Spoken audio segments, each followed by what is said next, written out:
સાત્વિક થાળના બધાને જય સ્વામિનારાયણ ને જય શ્રી કૃષ્ણ. કેમ છો બધા? જો આજે આપણે ઘરે પીઝા કેવા સરસ બનાવી શકીએ એ જોવાના છીએ.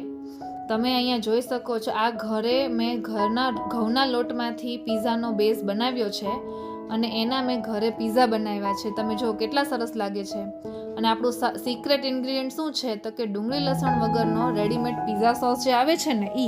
અને જો આ સ્ક્રીન ઉપર દેખાય છે ને એ બધા જ આપણે ટોપિંગ્સ લઈ લેવાના છે, બરાબર. અને અહીંયા જો મેં છે ને ઘરે બનાવેલો ઘઉંના લોટમાંથી મેં પીઝા બેઝ ઘરે બનાવ્યો છે એ લીધો છે. આની રેસિપી ટૂંક સમયમાં તમને અહીંયા હું પોસ્ટ કરવાની છું એટલે મળી જશે. અને આપણે છે ને આ વીબાનો જે પાસ્તા અને પીઝા સોસ આવે છે ને એ આપણે ડુંગળી લસણ વગરનો એ લઈ લીધો છે. આ મને એટલે ગમે કેમ કે આનું જો તમે છે ને આની કન્સિસ્ટન્સી જો કેટલી સરસ છે. આની પરચેઝ લિંક છે ને નીચે ડિસ્ક્રિપ્શન બોક્સમાં તમને મળી જવાની છે, ઠીક છે. હવે અહીંયા આપણે પીઝાનો બેઝ લીધો છે અને એની ઉપર આપણે છે ને સારી એવી માત્રામાં પીઝાનો સોસ લગાડવાનો છે. પણ આ શું થઈ ગયું? આ તો પાછું વયું ગયું. હવે કંઈ વાંધો નહીં, ચલો આપણે આને ફિક્સ કરી દઈએ. તો અહીંયા છે ને આપણે એક સરસ મજાનું ખાસી બધી ક્વોન્ટિટીમાં લઈ અને લગાડી દેવાનું છે અને એક લેયર બનાવી દેવાનું છે, ઠીક છે. જો તમે અહીંયા જોઈ શકો છો આપણો મસ્ત મજાનો પીઝા સોસને મેં એક પાતળું લેયર એની માથે લગાવીને રેડી કરી દીધું છે. તમને આ સ્ક્રીન ઉપર દેખાતું હશે. આટલી ક્વોન્ટિટીમાં આપણે પીઝા સોસ લગાડશું ને તો ફ્લેવર સારો આપશે.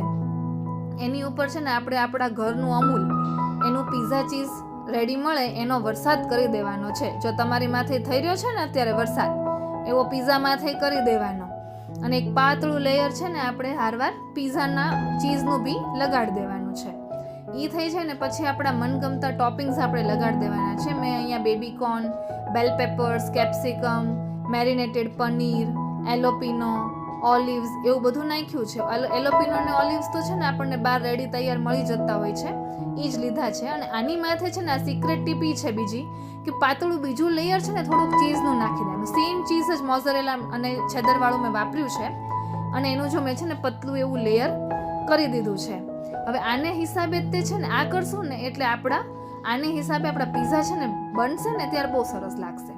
અને એ મીનવાઇલ છે ને આપણે આપણું ઓવન છે ને એ કન્વેક્શન મોડ ઉપર 190 ડિગ્રી ઉપર ગરમ કરવા મૂકી દેવાનું છે.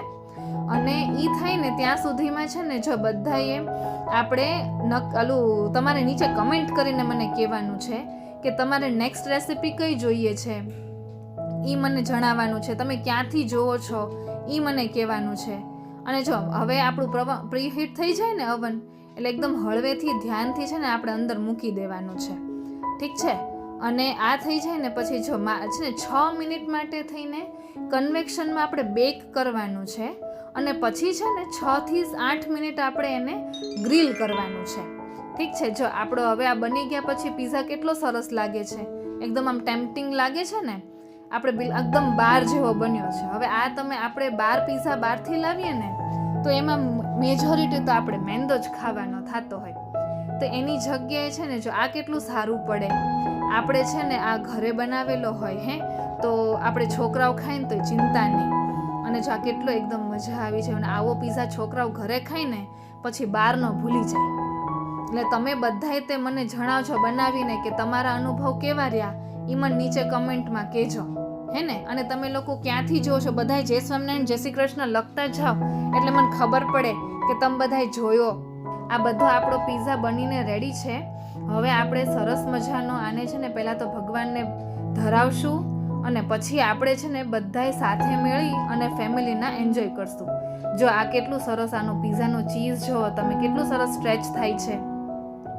આમ થાય ને જોઈને જ તે મન થઈ જાય ને કે અત્યારે ખાઈ લઈએ. એવા સરસ પીઝા બને છે. તો બધાએ બનાવજો અને ફેમિલી સાથે એન્જોય કરીને મને